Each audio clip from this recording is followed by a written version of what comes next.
memecah makanan itu menjadi ada terpisah-pisah glukosanya, karbohidratnya gitu. Oke. Nah, untuk pemecahan makanan itu ada enzim lagi sendiri, tapi HCl itu asam lambung, asam cuka. Nah, ibu-ibu kalau punya dong cairan cuka, asam kan? Ini lebih asam lagi, pH cuma 2. Apa fungsinya? Yaitu untuk membunuh bakteri-bakteri yang ikut masuk ke dalam makanan kita. Memangnya makanan yang kita makan steril? Enggak kan? Nah, itu udah membunuh tuh dia itu. Asam sekali. Ya, itulah. Jadi dia makanya Pak, apa ya? Aku kalau baca gini tuh ya ilah sampai kecil-kecilnya udah dipikirin gitu loh. Kalau asam lambungnya nggak ada, kita pada peradangan infeksi bakteri semua. Apalagi kalau bukan pemulung, maaf, orang yang kurang waras ya, makan dari sampah begitu kotor. Kok dia nggak apa-apa? Kenapa? Nanti kita cerita tuh. Ya. Nah, jadi asam lambung fungsinya itu.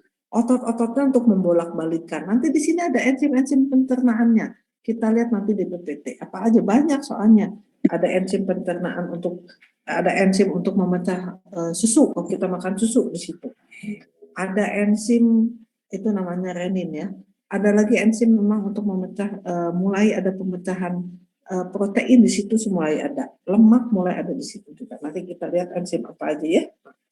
Kemudian lemak kayaknya mulai di usus kecil deh, usus halus 12 jari. Nah, kalau kita pecah lagi, ketemu lagi sphincter pylori. Jadi setelah ini diaduk-aduk ditambah lagi enzim macam-macam, ditambah lagi cairan di sana, maka bentuknya jadi seperti bubur. Ya, sudah menjadi bubur di sini. Bubur di mana gula sudah lebih sederhana, protein sudah potongannya yang tadinya 10 potongan sekarang tinggal 3 potongan gitu ibaratnya ya, contohnya. Lemak juga udah lumayan gitu kan.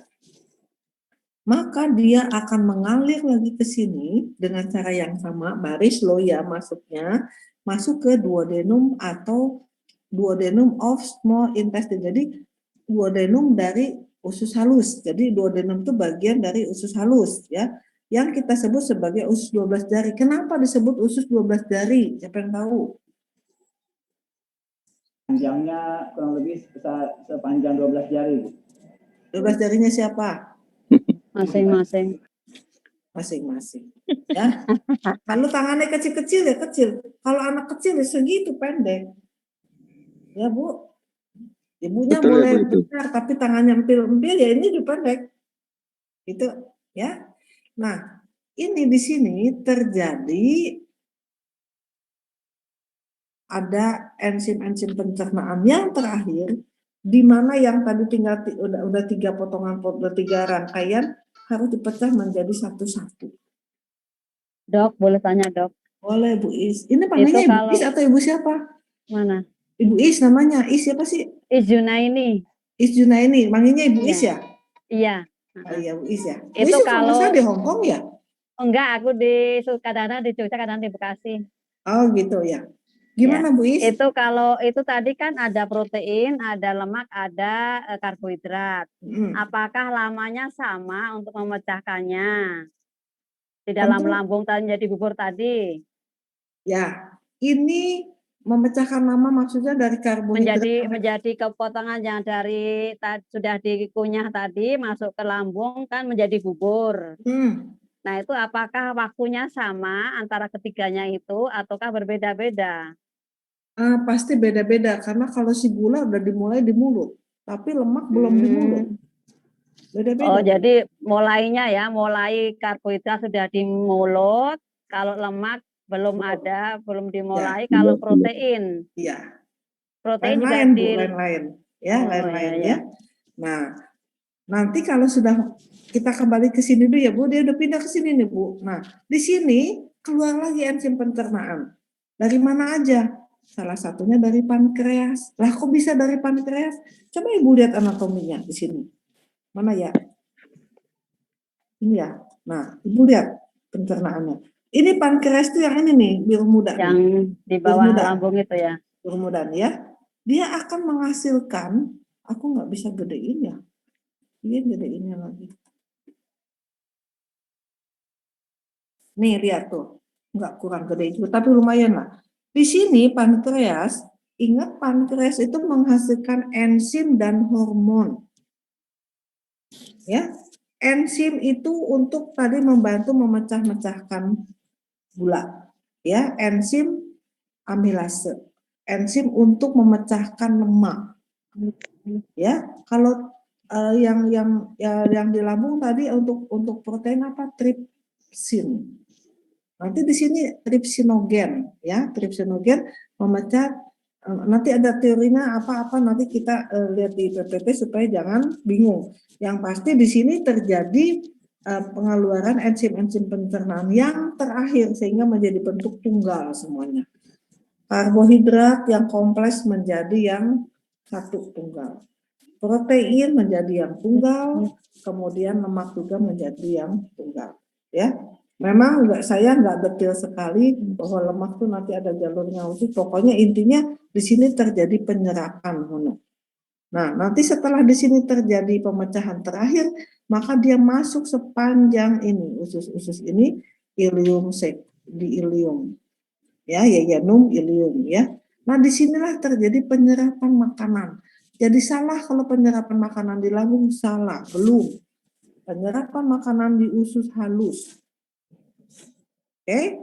Nah, di sini terjadi penyerapan makanan, tinggal sisa ampas kan, yang penting-pentingnya diserap. Sisa ampas. Nah, ampas ini kemudian dibawa ke usus besar. Usus besar ngapain? Kalau misalnya ibu dari pagi nggak pernah makan kuah-kuah, minum sedikit misal, atau minum sih cukup tapi makanannya itu nggak kuah-kuah, keringan semuanya. Maka sampai sini kan dia kering dong, makanannya nggak basah kan, nggak ada kuah.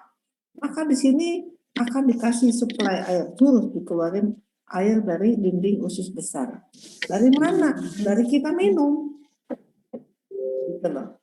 Dan kita minum, mekanismenya gimana ya, nanti ketemu lagi. Ya, kan kita minum nanti dari pencernaan kan masuk di sini. Tapi kalau belum minum bisa nggak? Bisa.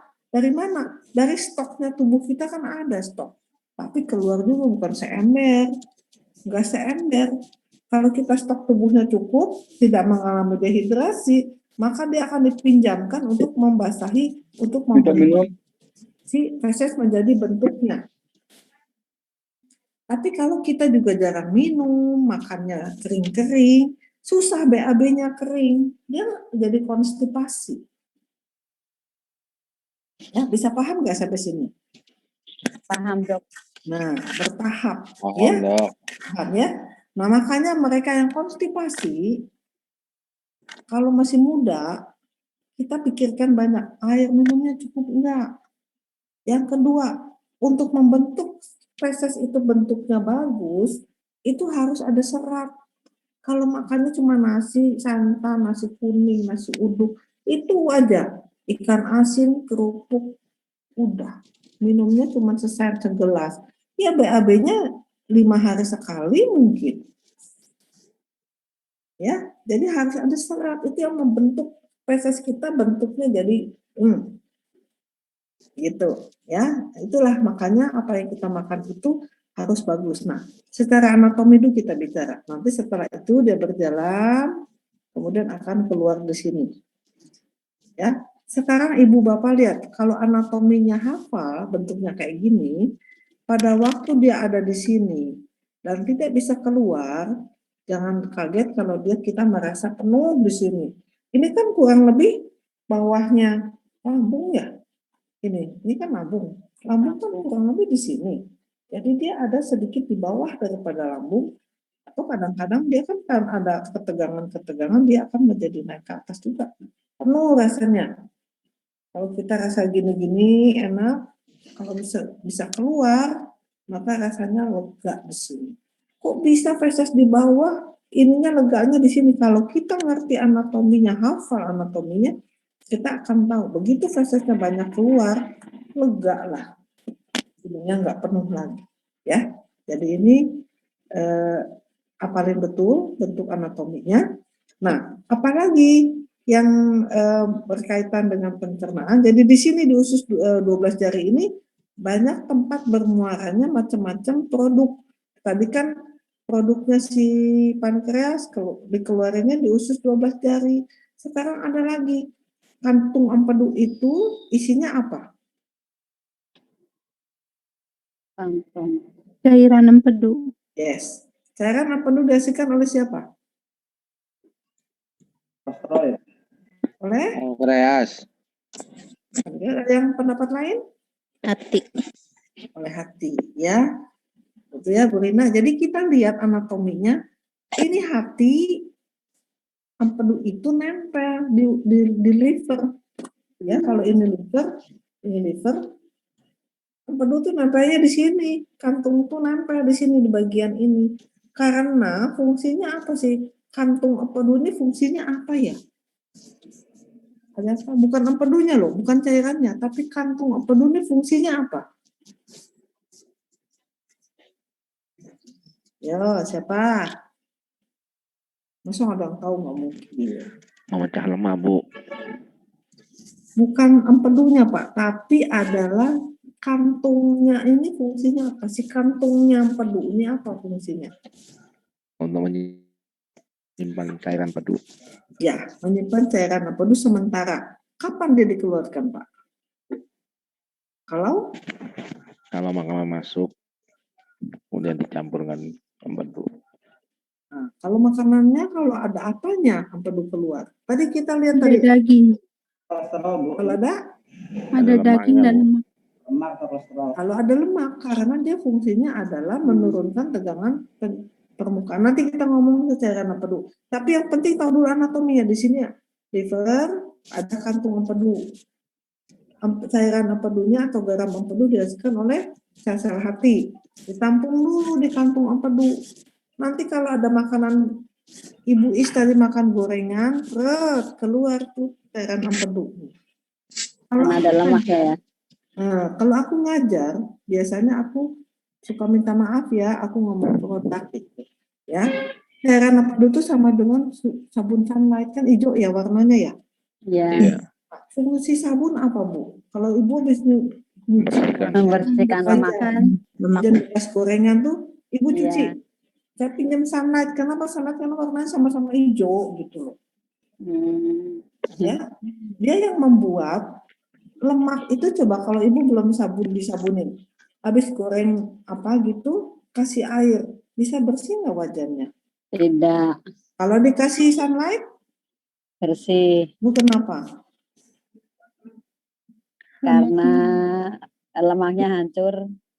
Lemaknya Memecah lemak. larut lah gitu lah ya. Ya. Sebenarnya kalau Bapak Ibu, Bapak terutama ibu-ibu ya, kalau misalnya lagi iseng nih ya, matanya terang bangun tidur tenang, nggak ada yang gangguin. Ibu ambil cangkir yang transparan, isi air ya, terapungin di atasnya lampu. Misalnya nih ada lampu neon depan Ibu, teropongin air, Ibu tetesin minyak goreng di atasnya. Agak banyak boleh lah, nggak banyak-banyak banget, 2 tetes lah cukup. Ibu lihat di mana yang di atas, siapa yang di bawah. Minyak di atas. Minyak Minyak di atas, air di bawah, ya kan? Ibu aduk pakai sendok, nyampur nggak? Enggak. Tidak. Makanya orang kalau berkelahi aja kayak minyak sama air, nggak bisa bersahabat. Ya, makanya kalau kita makan lemak, bagaimana caranya masuk ke dalam darah? Darah itu 90% mengandung air. Bagaimana lemak masuk ke dalam darah? Dia nggak akur kok. Nah, maka dikasihlah sunlight. Ayo, Ibu bikin air sabun sunlight, Ibu tetesin, aduk-aduk. Ya, lalu Ibu teropongin lagi ke di neon. Neonnya di depan Ibu. Akan nampak di situ ada bulatan-bulatan lemak, ya. Akan mulai dia berada bukan di atas lagi, tapi di tengah. Ya, tapi masih bulatan-bulatan minyak tuh. Coba perhatikan pelan-pelan. Sehingga Ibu akan mengerti, oh ini tuh yang terjadi. Nggak pernah terpikirkan oleh kita. Teropongin dia pelan-pelan. Oh iya ya. Jadi si lemak tadi yang segini Ibu tetesin, dia akan pecah-pecah. Ya, pecah-pecah jadi bulatan-bulatan kecil dan dia mulai mengisi bagian tengah. Ibu tambahin lagi sabunnya, aduk lagi. Apalagi yang dilihat? Yang tadinya bulatannya yang di tengah itu misalnya katakan 1 cm atau misalnya setengah senti, menjadi bentuk yang partikelnya kecil-kecil tapi misah-misah tetap. Ibu tambahin lagi sabun. Lama-lama partikel kecil itu halus sampai akhirnya menjadi hilang sama sekali. Nah, itulah upaya supaya si minyak bisa bergabung dengan air dibantu oleh ini. Demikian juga fungsinya si empedu. Ini garam empedu tuh fungsinya seperti itu. Yang bikin sabun Sunlight mengikuti ini. Saya berterima kasih ada produknya Sunlight. Jadi kalau saya jelasin cairan empedu gampang, Bu. Karena ibu-ibu berkaitan terus sama sabun hijau. Tanya dok. Ya. Dok, tanya. Kalau batu empedu itu kan endapan dari lemak ya. Nah, itu prosesnya berapa dok? Kalau yang saya baca, kalau yang detail sekali prosesnya tuh banyak sebetulnya. Tapi saya sederhanakan saja. Jadi kalau ada minyak, ya Bapak makan gorengan. Bu Is nih pintar, senang gorengan misalnya. Sehari nggak ketemu gorengan, nggak enak. Iya. Oke, ya betul ya. Nah, minyak ini harus dimasukin atau harus dicerna. Kalau nggak kan kemana-mana, kan nggak mungkin. Kita nggak pernah, mohon maaf, BAB itu minyak semua. Kan terjadi begitu. Kecuali ibu nggak makan minumnya minyak doang yang nggak tahu. Ya, tapi kan nggak baik kayak gitu. Itu harus dicerna dulu, diturunkan tegangan permukaannya oleh garam empedu. Tapi kalau sehari dosisnya 10 gorengan, tiap hari, itu barusan gorengan, belum ketemu kerupuk, mau lagi Bu Is. Nanti ketemu lagi ikan goreng, mau aku ngambil lagi gorengan. Akhirnya, jatahnya si kantung empedu ini, jatahnya cairan empedu itu kurang. Nggak cukup untuk apa yang ibu sudah makan. Kan dia dijatah setiap hari, nggak bisa makan ibu segitu keluar dia setengah liter, nggak mungkin. Dijatah sehari itu, produknya masih segitu. Maka karena hobinya makan itu bukan satu hari itu aja, Bu Is, itu memang hobi terus bertahun-tahun.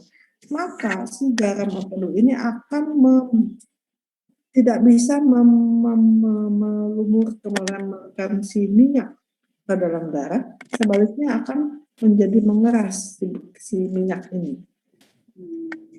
Ya, terjadi satu reaksi kimiawi lah Pak. Itu secara sederhananya kayak gitu. Kalau kita mau lebih dalam lagi, ada rumit sih kejadian. Tapi prinsipnya kayak gitu.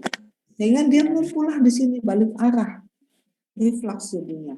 Karena dia mencari untuk melelehannya dan dia numpuk di sini sebenarnya. Ini kan ada saluran Pak, kalau dibukanya ada saluran. Mudah-mudahan ada gambaran yang bagus ya, kita lihat bagaimana lemaknya ini Bu ya. mengeluarkan cairannya. Bagaimana Pak? Lemaknya masuk ke kantong empedu yang kosong tadi ya? Ya nanti lemaknya balik arah masuk ke. Oh iya. Refraksi sambil saking numpuknya. Nanti kita lihat gambar yang bagus bagaimana ini ya. Bagusnya ya. Kita lihat ya, kurang lebih kayak gitu. Kalau kita bicara yang lebih detail lagi tentu agak jauh lah ceritanya. Saya ambil kesimpulan sederhananya kayak gitu ya. Nah, sampai sini bisa diterima? Saya kita lanjut lagi ya. Nah, jadi kalau kita tadi ngomongin kayak sampai ke usus halus itu tadi udah diserap ya, tadi fungsinya usus besar dia sudah paham.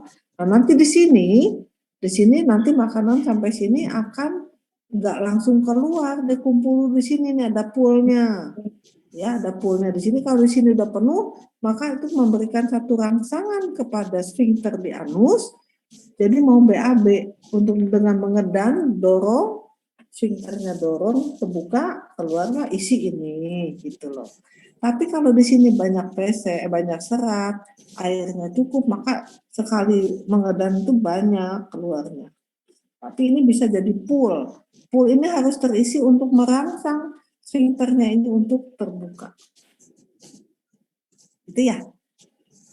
Nah, sampai sini ada yang bertanya, selain Bu Is, Bu Rina, tadi siapa lagi yang ada suaranya? Yang lain mana? Belum ngantuk kan? Jangan ngantuk ya. Nah, ada yang mau bertanya? Oke. Kalau nggak ada kita coba. Ya Pak Parni. Kalau jantung jadi di mana Bu? Di mananya hati itu? Jantung itu ya, kita tutup ini. Nah, ya, kita cari lagi ya. Jantung itu di sini Pak. Jantung ini di sekitar jantung itu di tengah. Di sini, karena di sini paru-paru. Sekitar sini paru-paru. Di antara paru-paru ada jantung. Sini ada nggak sih gambarnya yang penuh ya? Kami sih cari yang penuh. Yang ada jantungnya. Ini Pak. Ini paru-paru, ya. Dan tengah sini ada jantung. Nah, jantung itu nanti adanya di belakangnya si lambung. Di belakangnya ya antara atas dan belakang lah gitu, karena mereka kan saling ini, saling nempel gitu, berdekatan. Ya Pak Parmi bisa dipahami? Ya gitu ya. Tadi balik ke pankreas tadi Bu. Pankreas? Ya, pankreas itu sebenarnya fungsi utamanya siapa sih Bu? Yang seperti saya katakan, di situ dia menghasilkan enzim dan menghasilkan hormon. Ada pulau Langerhans, ada sel beta, ada sel alfa. Nanti ada di situ ada 2 hormon insulin sama glukagon. Ya, kemudian juga ada enzim pencernaan untuk lemak yaitu amilase pankreas bilangnya. Amilase itu untuk memecah-mecah si lemak yang tadinya rangkai panjang menjadi rangkai yang sederhana. Kalau yang amilase itu kita punya 2 amilase yang dihasilkan oleh si lambung, kalau saya nggak salah di lambung menghasilkan amilase, tapi belum bentuk yang sederhana sekali, bentuk yang tunggal. Nanti amilase pankreas akan mengeluarkan enzimnya, mengeluarkan produknya ke usus ini. Tuh lihat tuh Pak, ada garisnya yang hijau warna biru ya. Ini namanya ductus. Dia akan mengeluarkan isinya tuh ke sini. Nah, ini ada amilase pankreas. Ini dari empedu ya, dari pankreas pun ada. Dia akan memecah lemak menjadi bentuk yang tunggal, yang siap untuk diserap. Jadi kalau semua udah tunggal, masuk ke usus halus, baru bisa diserap. Kalau dia bentuknya enggak tunggal, enggak bisa diserap. Oke? Ya Bu. Nah, Entar Bu, kaitannya dengan orang-orang yang kena diabetes tuh Bu, pankreasnya tuh kenapa gitu? ya kalau kita bicara penyakit, ntar dulu kita mesti bicara yang normal dulu. Nanti kita lihat ya. Ya Kita lihat yang normal, siap, yang patologis dulu, normal dulu gitu. Nah, Ibu. ada yang nanya? Ya ada. ini, Itu kalau itu kan tadi kalau kita makan gorengan berarti kan minyaknya dipanasi. Ya, dipanaskan. Itu kalau berarti kan kalau makan gorengan kan berarti itu minyaknya dipanaskan. Nah, tapi kalau misalnya sekarang itu kan ada tren minum VCO itu, Dok. Nah, itu bagaimana ininya? Ya itu kita ngomonginnya nanti lemaknya ada yang lemak yang jahat, ada lemak yang baik. Oh, ya maksudnya gitu ya. Ya, VCO juga kalau ibu masak, jadi minyaknya nggak baik kan? Nggak, maksudnya diminum langsung gitu. Lemaknya lemak yang baik. Ya, jadi bagusnya diminum langsung gitu ya. Kalau VCO iya jangan dimasak dengan minyak angin atau minyak ya olive kan, oil gini, bagus. Ya mas langsung minum langsung gitu, 1 sendok kecil gitu. Iya. Dan dia nggak bisa banyak juga enak Bu. Iya betul. Jadi juga sanggup 2 sendok pol-polnya ya. Semua akan itu. 1 sendok aja biasanya saya. 1 sendok aja juga udah mulai minum. 1 sendok kecil, 1 sendok yang untuk mengaduk gula itu aja sekecil. Untuk apa? Untuk mengaduk gula itu kalau minum teh itu kan sendoknya kecil segitu, Oh gitu. nggak banyak. Dok, izin tanya. Ya Bu. Baik, tadi kan Ya, ada Bu Anita.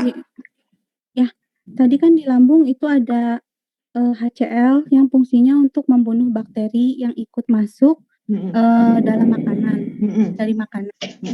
Kemudian kalau pada kasus disentri atau kasus infeksi saluran pencernaan yang contohnya disebabkan oleh bakteri E. coli, ini bisa dikatakan bahwa kondisi lambungnya tidak baik hingga tidak bisa menghancurkan bakteri yang ikut masuk dari makanan, atau bagaimana kondisinya? Atau karena kandungan HCl-nya?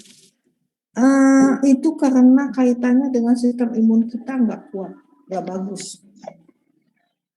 Sistem imun kita nggak bagus. Jadi HCl itu memang bukan satu-satunya. Oh, kalau udah kena HCl ke bawahnya steril, enggak juga Bu. Kalau misalnya kuman yang masuk terlalu banyak, yang saya bilang sistem imun itu, kalau kita sehat, asam lambungnya juga akan keluar dengan cara yang normal. Kemudian nanti yang saya bilang nanti akan saya bicarakan lagi di usus besar yang lebih dalam lagi gitu ya. Nanti akan bicarakan lebih dalam lagi, mudah-mudahan waktunya. Saya dikasih jatah sampai jam berapa ya? 10 apa ya? 10. Setengah 10 biasanya Mas jadwal. 10, oke, kita ngebut ya, ngebut tapi paham ya. Nanti kita akan ketemu Bu Rosita ya, apa namanya? Konita. Ibu siapa? Siapa Bu namanya Bu? Konita ya, Ibu Konita ya, Kornita ya. Nah, Ibu Kornita, Ya. Konita, Koni ya, Bu Koni ya. Nah, Bu Koni nanti, Konita namanya. Konita. Nah, itu nanti kalau sistem imun tubuh itu kemana? Kalau kita badannya sehat, asam lambungnya juga cukup bagus jumlahnya. Tetapi kalau kita punya tentara yang musuhnya banyak, tentara kan kadang-kadang juga kalah. Ya, gitu. Kalau kita sehat, ya itu tadi, sehat itu takarannya kemana? Kenapa orang yang, mohon maaf, yang kurang waras, makan sampah nggak apa-apa. Karena takaran untuk menjadi sehat, itu tergantung juga dari pola pikirnya. Kalau orang yang kurang waras memikirin nggak mikirin juga, tidur nggak aja gitu, bebas. Tidurnya cukup, nggak banyak pikiran. Kalau bisa ketawa gitu, dia nggak punya pikiran. Makanya dia kuat melawan kuman-kuman itu nggak kalah. Tapi kalau kita begitu ngeliat aja geli gitu ya, udah khawatir tuh muncul. Bedanya ke situ. Makanya tadi saya katakan kenapa orang yang kurang waras makan sembarangan nggak sakit, ya itu jawabannya. Imunnya, karena imun itu jangan salah, ini kepala dan hati kita yang pegang peranan itu 70%. Oke? Nah, kalau kita bicara, saya ada tambah sedikit, tapi sebelum saya maju ke yang lebih dalam, saya mau bicara dulu tentang enzim apa aja sih. Nah, ya. Itu ini bukan saya bikin ya PPT-nya ya, tapi kurang lebih sama lah. Sistem pencernaan itu fungsinya menerima makanan, mencerna menjadi zat gizi atau energi, menyerap zat gizi ke dalam aliran darah, serta membuat bagian membuang makanan yang tidak dapat dicerna atau merupakan sisa proses tersebut dari tubuh. Ya. Nah, pencernaan itu bisa tadi secara fisik atau mekanis dan secara kimiawi. Yang fisik, ya, proses perubahan molekul makanan yang besar menjadi yang kecil. Tadi dipecah-pecah. Kalau yang kimiawi, proses mengubah molekul-molekul bahan organik yang ada dalam makanan dari bentuk yang kompleks menjadi molekul yang sederhana dengan bantuan enzim. Seperti yang nah, di saluran, ini apa tulisannya? Ketutup lagi. Saluran pencernaan itu mulai dari mulut, tenggorokan. Ini bukan tenggorokan, kerongkongan. Ini yang nggak ada ini sebetulnya tenggorokan. Ya agak susah ini dia tenggorokan bagian atasnya, kita sebut sebagai anak tekak ujung situ ya, anak tekak. Kemudian lambung, kemudian usus halus, usus besar, rektum, dan anus. Sedangkan organ pencernaan tambahannya adalah gigi gerigi, lidah, kelenjar ludah, kandung empedu atau cairan empedu, ada hati dan ada pankreas. Di sini menghasilkan empedu, ini juga menghasilkan empedu dan nanti kita lihat fungsi hati dan juga pankreas tadi kita sudah singgung ya. Nah, untuk gigi gerigi usahakan atas dan bawah itu harus ada pasangannya. Kalau mereka yang ada 3 di depan ini ompong 1, maka makanan itu nggak ada kawannya untuk memotong. Seperti gunting itu kan harus ada 2 digunting gini. Kalau salah satunya buntu kan nggak bagaimana motongnya. Itulah fungsinya gigi gerigi itu harus utuh. Jadi kalau orang udah tua ada gangguan pencernaan itu wajar karena giginya ompong. Ya, maka pencernaannya sakit mah nggak sembuh-sembuh. Bukan hanya dari pikiran, tapi giginya ini loh yang bikin dia nggak hancur. Waktu masih utuh-utuh udah ditelan. Apalagi kalau udah lapar kan ngunyah-ngunyah telan. Maka di sini udah di lambung itu dalam berat, dia kerjanya ekstra di si lambung ya. Lalu kita lanjut. Ya.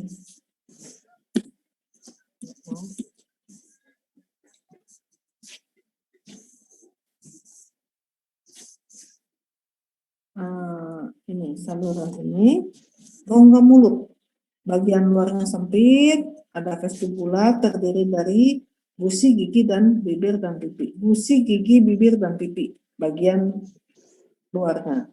Bagian dalamnya ada selaput lendir yang dibatasi oleh tulang maksila, palatum, dan mandibula. Ini bahasa Latin lah ya. Intinya bagian dalam pipi kita tuh lendir, mukosa bahasa Latinnya. Ya, jadi dia tidak mempunyai lapisan kulit. Kalau pipi kita bagian luar ada kulit, bagian dalam tidak ada kulit.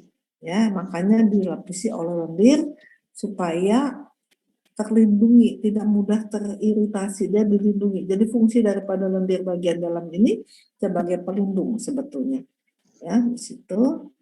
Ya, pencernaan rongga mulut, pencernaan mekanik, kimiawi tadi sudah dikatakan. Mekaniknya di mulut ya, mengunyah oleh gigi secara mekanik dipecah-pecah ya menjadi kecil, kemudian mencampur makanan dengan air sehingga terbentuk bolus. Sedangkan pencernaan kimiawinya di sini sudah terjadi pemecahan zat pati. Zat pati itu gula ya. Ya, ada ptialin, ada yang bilang sebagai amilase ya, ada yang bilang amilase. Nah, kemudian menjadi maltosa. Ini bahasa yang maltosa itu kalau nggak salah fruktosa dengan apa. Jadi gula itu macam-macam namanya. Ada fruktosa, ada maltosa, ada macam-macam. Nah, ini bentuk yang di dalam mulut ini bukan bentuk glukosa sendiri, tetapi masih ada 2-3 rangkaian. Dari 10 rangkaian dia menjadi 4 rangkaian atau 5 rangkaian. Ya. Lalu kalau di gigi ini kita gigi nanti kita gigi baca aja sendiri karena ini sebetulnya dokter gigi ya yang punya. Tapi yang pasti gigi itu ada gigi sulung, ada gigi tetap. Ibu bapak udah tahu gigi sulung itu 6-7 tahun, tumbuh mulai 6-7 bulan, kemudian pada usia 5-6 tahun dia mulai ganti gigi ya, jadi gigi permanen kan mulai itu. Kalau yang gigi sulung cuma 20 buah totalnya, tapi pada gigi dewasa atau gigi permanen itu ada 32 buah. Ada gigi seri, ada gigi taring, dan ada geraham. Ya. Geraham itu gunanya untuk mengunyah, taring untuk menarik mungkin ya. Kalau di depan ini untuk menggigit ya. Ada fungsinya masing-masing memotong ya.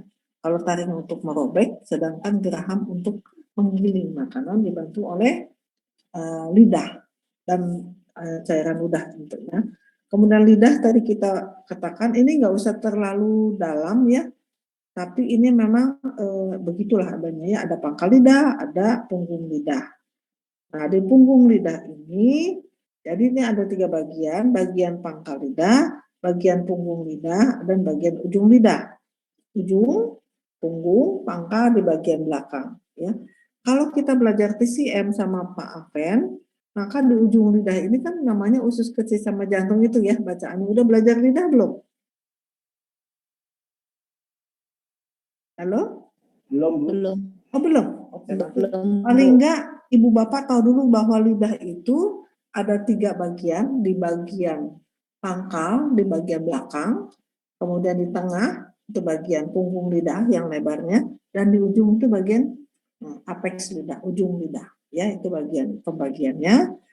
Kemudian di sini fungsinya mengaduk makanan, membentuk suara, bicara ya untuk bicara, sebagai alat pengecap dan menelan serta merasakan makanan. Pengecap sel-sel pengecap ini atau saraf-saraf pengecap ini biasanya adanya pada sepanjang punggung lidah ini. Di situ ada saraf-saraf untuk mengecap. Ya, ada asin, ada manis, ada pahit, ada asam dan seterusnya. Itu ada reseptornya sendiri ya. Kemudian kelenjar ludah. Di sini ada kelenjar ludah ini ada kelenjar parotis, ada kelenjar sublingualis dan sub itu bawah, lingua itu lidah. Jadi adanya di bawah lidah. Ya. Kemudian juga ada yang di bawah mandibula itu di rahang bawah. Itu ada kelenjar-kelenjar. Kalau parotis ini yang cukup terkenal, di sini kelenjar gondongan gitu ya, gondongan. Dia akan mengeluarkan produknya itu ke dalam mulut sebetulnya parotis itu. Makanya kalau ada peradangan pada kelenjar parotis yang kita sebut sebagai gondongan itu, kelenjarnya itu akan membengkak. Ini kelenjar parotisnya di sini, tapi cairannya akan dikeluarkan ke sini gitu ya. Lalu kelenjar yang submandibula yang ada di bawahnya rahang bawah, kemudian ada juga kelenjar ludah yang basah-basah ini yang dihasilkan oleh bagian bawah lidah.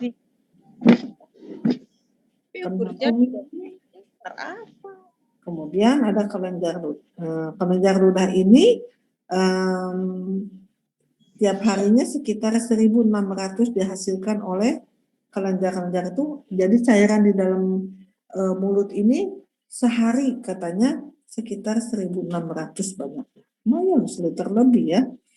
Nah, 99 saliva terdiri dari air. Ya, ini dibaca pH-nya sekitar ini dan ada petialin.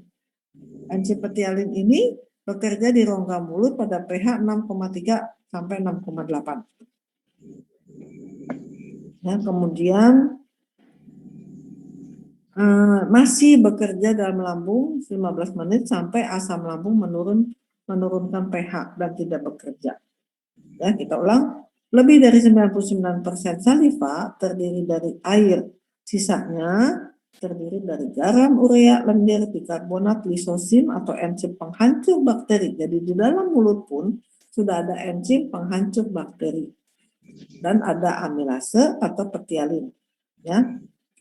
Amilase dalam mulut kita nama bekennya adalah petialin. Jadi petialin dihasilkan oleh kelenjar ludah.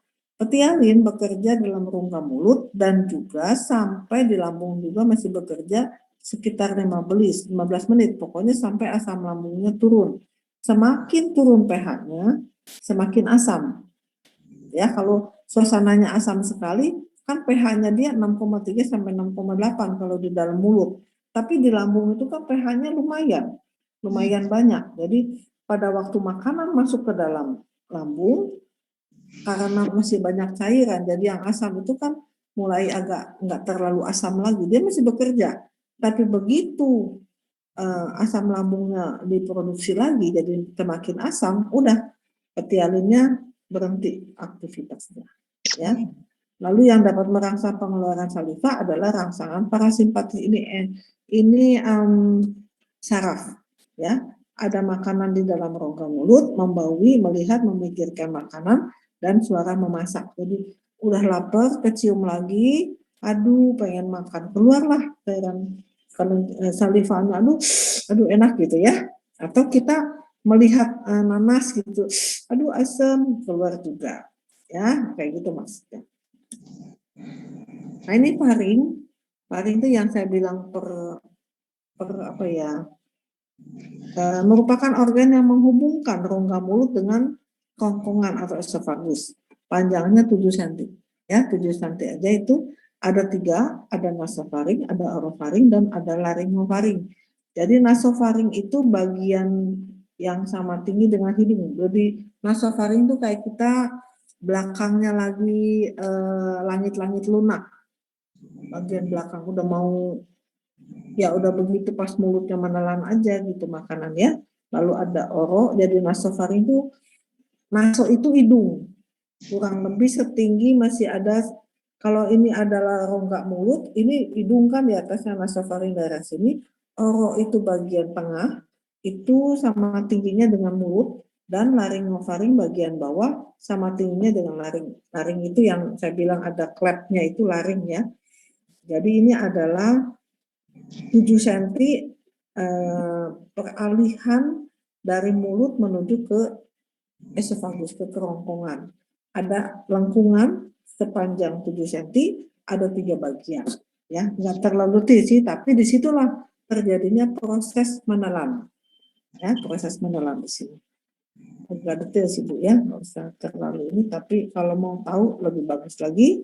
Lalu esofagus yang panjang atau kerongkongan itu dari mulut makanan menuju ke esofagus atau kerongkongan. Kerongkongan berupa tabung otot yang panjangnya 25 cm. Terdiri dari sepertiga otot lurik, 2/3 otot polos. Oleh karena ototnya tersusun secara memanjang dan melingkar, maka jika terjadi kontraksi secara bergantian akan terjadi gerakan peristaltik. Makanan terdorong menuju ke lambung. Yang tadi saya katakan tadi, supaya turun makanan itu enggak seperti orang melayang, kecemplung gitu enggak ya, terjun bebas gitu enggak. Tapi dia akan secara peristaltik dikarenakan adanya otot-otot yang memanjang dan melingkar pada dinding esofagus tadi. Ya, sudah kita jelaskan gambarnya, ini tinggal teorinya. Lalu lambung. Lambung merupakan organ otot berongga besar. Letaknya di bawah diafragma, di depan pankreas, dan limpa. Bayangkan pankreas di belakang, dia di depannya. Agak di sebelah kiri, nggak kiri sekali, agak di kiri, tengah kiri, kapasitas lambung itu 1-2 liter. Ya, sebotol lah ya, botol besar ya. Lapisan lambung dari dalam keluar. Nih, kalau misalnya lambungnya, dindingnya itu kita ambil susunannya, kita susun gitu ya. Kalau dari bagian dalam itu ada lendir ya. Pada badan kosong itu lendir itu berlipat-lipat. Kita lihat gambar yang tadi Ibu Bapak. Lambung tadi. Nih. Ya, katanya tuh, bagian dalam ini berlipat-lipat mengandung lendir. Ya, jadi kalau kita pegang lendir seperti bagian dalam pipi ya, lendirnya kayak gitu. Dan permukaannya berlipat-lipat. Nah, kurang lebih apa sih fungsinya lipatan-lipatan ini? Coba siapa yang tahu? Kenapa berlipat-lipat gitu permukaannya tuh? Untuk menggoyang menggerakkan makanan, Bu. Untuk Menggoyang makanan yang ada masuk dalam. menggoyang makanan. Ada yang lebih tepat? Ada yang lebih tepat? Coba siapa yang tahu? Bu Is? Tadi kok Sita ya? Kok siapa namanya? Apa coba? Yang lain, Bu Yuni? Fungsinya.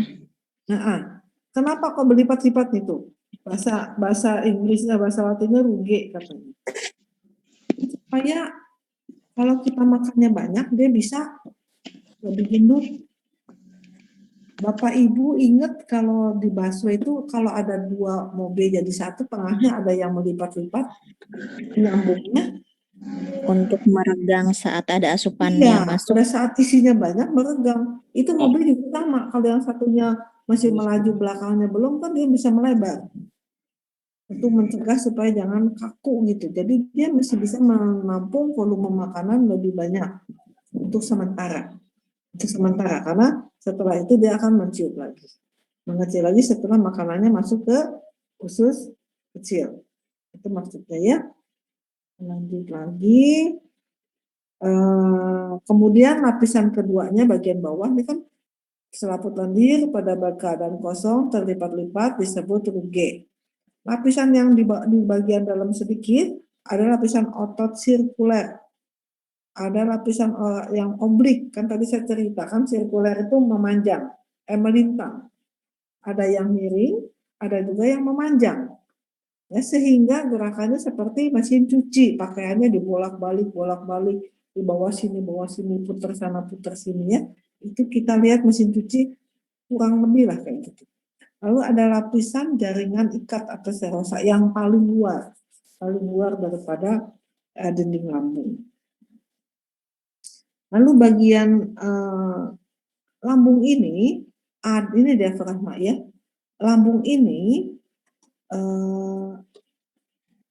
ada bagian fundus, ya, ada bagian korpus, fundus bagian atas yang menonjol ini, ada bagian korpus, dan ada bagian antrum dekat pilorus. Nah, makanya antrum piloricum membentuk sphincter pilorus. Nah, kan nggak gemuk begini, dalamnya dia akan mengkeret, ya. Ini juga akan mengkeret karena akan membentuk sphincter esophagus. Lalu ada curvatura minor melimpang begini dan ada curvatura mayor. Nah, kenapa kita ngomong curvatura minor dan mayor? Apa sih istimewanya? Ibu bapak kita lihat di sini mereka mempunyai lapisan kayak gorden tipis. Ya, ini kayak gorden tipis yang menerawang gitu loh. Ya, yang menerawang. Ya. Aduh, saya terjemahinnya gimana ya? Kalau ini adalah permukaannya, ada kain tipis sekali melapisi ini. Apa yang dilapisi? Ini di sini ada lapisan-lapisan, ada pembuluh darah sebenarnya di sini. Di sini juga ada pembuluh darah di sini, sama. Ya, kalau kita lihat greater curvatura, dia akan membungkus pembuluh-pembuluh darah ini, melindungi pembuluh-pembuluh darah ini, jadi lapisan tipis yang akan membungkus. Itu ya. Nanti ada, kalau kita ngomongin anatomi, kita akan ngomong, oh dia adanya di depan curvatura minor. Oh, kita tahu berarti di depannya sini. Dia akan menempel pada curvatura mayor, berarti nempel di sekitar sini. Itu gunanya untuk kalau kita lagi cerita aja posisinya di mana gitu ya. Lalu ada osteum cardiac. Nah, yang biasa disebut itu adalah ada fundus, ada body atau korpus, dan ada bagian pilorus. Ya. Lalu lanjut lagi fungsi lambung. Untuk motorisnya menampung makanan, menghancurkan makanan, menghaluskan makanan oleh peristatik lambung dan getah lambung. Sekresinya enzim apa aja? Ada enzim peptin, memecah protein menjadi asam amino. Ya, asam amino itu bagian yang lebih sederhana daripada pecahan-pecahan protein. Ada enzim renin, membentuk protein susu atau kasein. Ada HCl, apa fungsinya? Mengasamkan makanan, desinfektan, merangsang keluarnya hormon sekretin yang merangsang pankreas menghasilkan sekretnya. Nah, ingat, si pankreas menghasilkan enzim amilase pankreas, tapi yang merangsangnya adalah hormon sekretin yang ada pada lambung, tuh kan? Pankreas dirangsangnya oleh kondisi hormon yang dihasilkan oleh lambung. Betapa antar organ itu ada kehubungan berkesinambungan. Jadi kalau dikatakan aman nggak sih kalau kandung empedunya dibuang? Biasa-biasa aja sih, enggak sih? Yang namanya juga ada barang yang dibuang, pasti ada ngaruhnya lah. Pasti ada, ya. Walaupun enggak fatal, tapi ngaruhnya ada, ya. Lalu mengaktifkan pepsinogen menjadi pepsin, ini fungsi asam lambung. Merangsang hormon kolesistokinin yang merangsang empedu mengeluarkan getahnya. Jadi untuk produksi getah ini yang merangsang itu HCl lambung. Pertanda, ini ada makanan loh, empedu, kamu harus keluar loh ya. Jadi dia enzim HCl ini akan merangsang hormon kolesistokinin untuk merangsang empedu mengeluarkan getahnya. Jadi memerintahnya nggak langsung, kamu ada saya, kamu lo kasih tahu lo sana keluarin gitu enzimnya. Ini nggak usah terlalu detail ya, kita dongeng saja seperti ini. Fungsi HCl ini secara tidak langsung dia akan mempengaruhi kapan keluarnya empedu, cairan empedu, kapan enggak. Ya, di sini sudah dijelaskan. Lalu ada juga enzim lipase, sedikit tapi bukan lipasenya, bukannya untuk lemaknya si ini ya, getah bening empedu ya. Enzim lipase memecah lemak menjadi asam lemak dan gliserida. Jadi kalau kita lihat di lambung saja, ada pemecahan protein, ada pemecahan susu, ada pemecahan lemak menjadi komponen yang lebih sederhana, asam lemak dan gliserida. Lalu lambung juga menghasilkan faktor atau vitamin B12 yang fungsinya untuk membentuk sel darah merah dan juga menghasilkan lendir, mukus ya, melindungi sel-sel lambung dari kerusakan HCl. Jadi lambung mengeluarkan lendir, kita tahu bahwa lambung ini menghasilkan HCl. Di situ ada kehadirannya HCl. HCl ini lebih asam daripada asam cuka yang kita beli di toko. Yang kita beli di toko itu mungkin pH-nya nggak sampai 2, ya lebih dari 2. Jadi kalau namanya sudah 2 itu asam sekali. Nah itu harus ada pelindungnya. Jadi pada mereka yang ada masalah di lambung, ada katanya yang asam lambungnya keluar. Ada yang bilang produksinya berlebihan.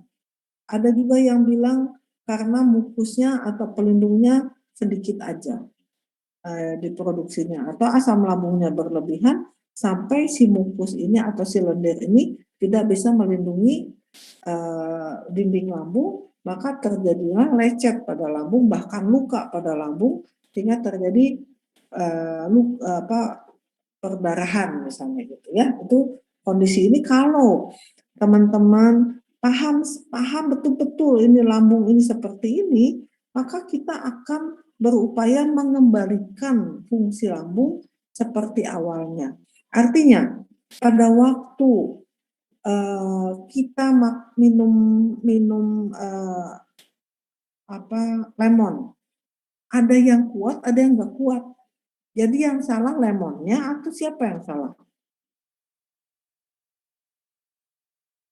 Ada yang makan terus aja lemon katanya, minum aja langsung gelek. Ada yang kuat, ada yang nggak kuat. Yang salah lemonnya atau organnya? Organnya. Jadi setiap orang tuh kondisinya beda-beda. Nah tugas kita mengembalikan kembali fungsi ini. Ada yang karena produksi asam lambungnya katanya berlebihan, ada yang karena sekresi lendirnya sebagai pelindung ini yang kurang. Ya, demikian juga ada kekurangan vitamin B12 karena lambungnya nggak beres.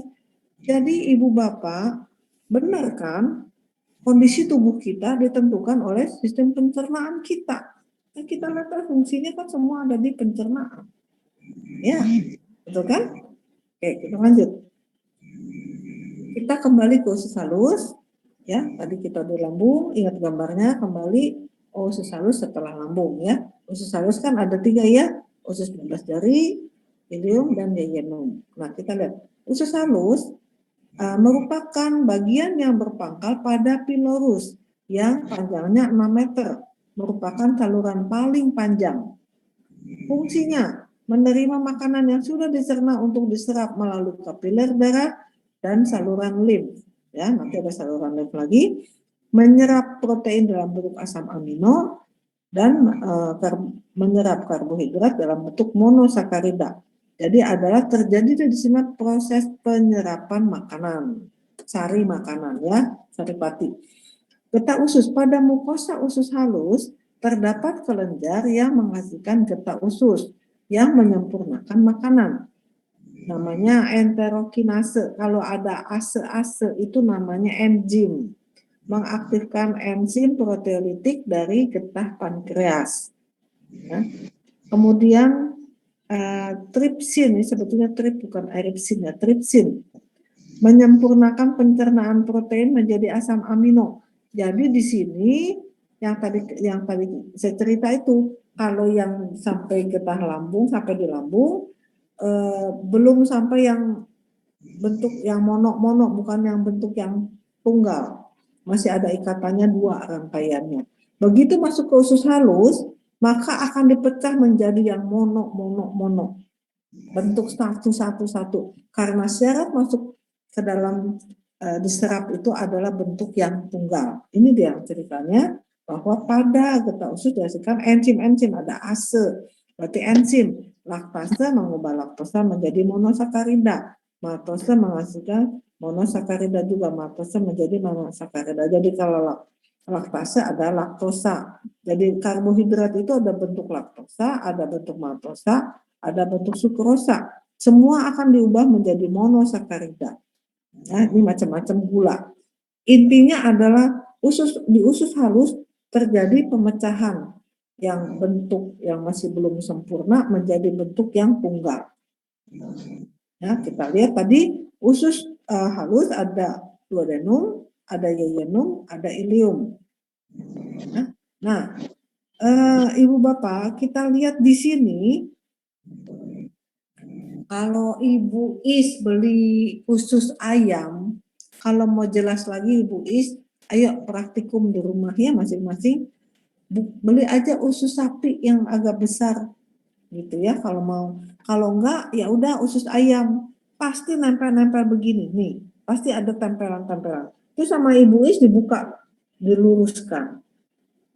Ya, sebenarnya yang nempel-nempel ini yang membuat usus itu melingkar-lingkar. Bayangkan kalau nggak ada penggantung ini, sebetulnya penggantung Ibu Bapak, ini nanti gantungnya pada dinding-dinding lambung, dinding-dinding perut. Ya, pada dinding-dinding perut ini. Lah kalau nggak ada penggantungnya, kita berdiri jatuh semua ke bawah. Semua organ tubuh itu ada yang gantungnya. Sehingga pada waktu kita berdiri dia gini. Tapi jangan salah, di antara perut usus ini, dalaman ini kan ada lemak penyangga. Jadi ini ada lagi lemak perut, itu gunanya. Kalau misalnya terlalu kurus kan nggak ada yang jagain juga, pelindung perutnya itu kempes, ya. Nah, ini adalah namanya omentum. Kita lihat di dalamnya ini ada pembuluh-pembuluh darah. Nih tuh. Dia dilindungi oleh omentum ini. Ya, ini adalah ini fungsinya omentum ini. Kalau di sini pecah, Ibu Bapak, kalau ini pecah, ya usus buntunya pecah, berarti kan sebelum pecah kan ada peradangan. Kalau pecah, di sini peradangan itu di dalamnya pasti kuman lah, di situ banyak kuman-kuman yang berbahaya. Dia akan meracuni ke sini dalam hitungan jam. Akan terjadi sepsis atau peradangan seluruh perut. Bahkan nanti ke bagian-bagian lain yang menyebabkan kematian. Nah, ini kadang-kadang kalau ada sesuatu kuman yang atau ada misalnya dinding ini pecah aja, omentum ini otomatis akan melindungi yang tadinya nanah-nanah itu langsung dibungkus sama omentum ini. Luar biasa, pencipta itu luar biasa ya. Jadi udah dipikirkan semuanya, detil-detil ini sudah dipikirkan. Jadi sempurna memang manusia ini ya. Ini namanya omentum, fungsinya tak paling tidak untuk sebagai penggantung usus dan melindungi pembuluh-pembuluh darah ini serta melindungi dalaman tubuh kita kalau ada satu benda asing termasuk nanah akan dilindungi, dibungkus oleh omentum ini. Nah, ini lapisannya kalau dari dalam keluar, paling dalam itu lapisan mukosa yang namanya lendir, kemudian ada otot yang sirkuler itu melintang, dan ada otot yang memanjang. Kemudian paling luar ada lapisan serosa, ya serosa nggak lendir, bagian dalamnya lendir. Kemudian kita lanjut ke ini usus 12 jari, bola melanjut. Tadi secara umum ya, secara di duodenum yang keluar dari lambung itu panjangnya 12 jari, kurang lebih 25 cm. Pada duodenum bermuara dua saluran, yaitu saluran getah pankreas dan saluran empedu. Ya, di mana getah keduanya dikeluarkan ke duodenum yang tadi saya cerita tadi ya. Lalu itu berfungsi mengemulsikan lemak dengan bantuan lipase yang tadi saya bilang seperti sunlight. Dia akan menurunkan tegangan permukaan lemak sehingga si lemak itu bisa bersatu dengan air. Caranya bereksperimen ya tadi itu saya bilang, Bu Is punya lampu neon, terawangin. Ya Bu Is, supaya Bu Is, ibu-ibu semua sebenarnya. Cuman nampaknya Bu Is terus saya. Lalu getah pankreas menghasilkan enzim pencernaan, yaitu amilase, mencernakan gula menjadi disakarida. Ya, dia tidak belum bentuk yang bentuknya disakarida. Lalu menghasilkan tripsin, mencerna protein menjadi asam amino, mencerna lipase, ada enzim lipase, mencerna lemak menjadi gliserol dan asam lemak. Jadi ketiganya, pankreas itu menghasilkan enzim yang mencerna gula, protein, dan lemak. Oke, jadi ini nanti enzim-enzim ini dikeluarkan di duodenum. Ya. Lalu duodenum yang kedua setelah duodenum itu panjangnya 2-3 meter. Tadi kan 6 meter. Dipotong itu 25 cm. Dipotong duodenum 2-3 meter. Ya. Kelenjar usus menghasilkan enzim pencernaan seperti yang dihasilkan pankreas. Jadi yang 3 enzim tadi juga dia akan dikeluarkan juga ketemu di duodenum juga dia akan ketemu lagi di sana si enzimnya. Ya. Lalu ilium yang paling ujung panjangnya 4-5 meter. Jadi kalau tadi 3-4 meter mungkin ya, kalau jumlahnya kan kurang lebih 6 meter plus minus. Ilium adalah usus penyerapan. Ya, jadi kalau kita lihat yang tadi saya bilang yang paling panjang, ini sepanjang 4-5 meter terjadi penyerapan bertahap. Penyerapan dari makanan. Di ilium, makanan akan diserap oleh jonjut usus, asam amino dan glukosa, vitamin, mineral akan diangkut oleh kapiler darah, sedangkan asam lemak dan gliserol akan diangkut oleh pembuluh limf. Jadi kalau ibu bapak tanya, kok ada pembuluh limf? Ya, pembuluh limf ini akan membawa lemak, pecahan lemak. Jadi dia tidak langsung masuk ke dalam darah, tapi harus masuk dulu ke kelenjar limf, pembuluh limf. Ya, pembuluh limf ini khusus mengangkut ini nanti akan ketemu juga di dalam darah ujung-ujungnya, ya akan ketemu lagi di darah juga ujung-ujungnya. Lalu ini usus besar dilapisi oleh membran mukosa sama tanpa lipatan, ya kecuali di rektum. Ini bagian dalamnya ya. Fungsinya menyerap air. Jadi kalau minumnya sop, udah minum sop, minum lagi, soto lagi berkuah gitu kan, jadi banyak airnya. Maka dia akan diserap di usus supaya fesesnya jangan mencret jadinya gitu. Ya, atau habis makan minum sampai 1 liter. Sebetulnya nggak bagus habis makan minum 1 liter itu enzim-enzim pencernaannya jadi encer, dia nggak bisa mencerna makanan dengan baik. Lalu membentuk massa feses dan membentuk lendir untuk melumasi permukaan mukosa. Di dalam usus besar terdapat bakteri yaitu E. coli yang hidup dalam makanan yang tidak dapat dicerna oleh manusia, misalnya selulosa, dan menghasilkan vitamin K dan biotin. Kedua produk yang disintesa E. coli tersebut diserap masuk ke dalam tubuh melalui dinding kolon. Nah, ibu bapak sekalian, mungkin kalimat terakhirnya agak bingung. Di bagian dalam usus halus itu ada kuman yang baik, ya salah satunya E. coli ini hidupnya itu dia hidupnya pada makanan yang tidak bisa dicerna oleh manusia. Artinya yang serat-serat yang susah dicerna gitu, ya misalnya batang-batang sayur atau sawi hijau mungkin, terutama batangnya yang ada selulosa biasanya banyaknya pada batang. Dia tumbuh subur di sana. Ini adalah bakteri yang baik. Ya, ini adalah golongan bakteri yang baik. Karena apa? Dia menghasilkan vitamin K. Dia menghasilkan biotin juga. Kedua produk yang disintesa E. coli tersebut diserap masuk ke dalam tubuh. Jadi yang menghasilkan vitamin K ini terjadinya di usus besar. Kalau ada si E. coli ini. Ya, salah satunya. Nah, di samping itu juga ada bakteri-bakteri yang baik lainnya, sama juga tumbuhnya di ini. Tapi kalau mungkin ini ada strain-strainnya, ada jenis-jenisnya lagi, yang biasanya yang kita sebut sebagai probiotik ya ini dia. Jadi ini yang membentuk juga sistem imun ke tubuh kita. Jadi yang tadi saya bilang, kalau misalnya kuman baiknya ini tumbuh subur di dalam usus, maka sistem imun kita bagus.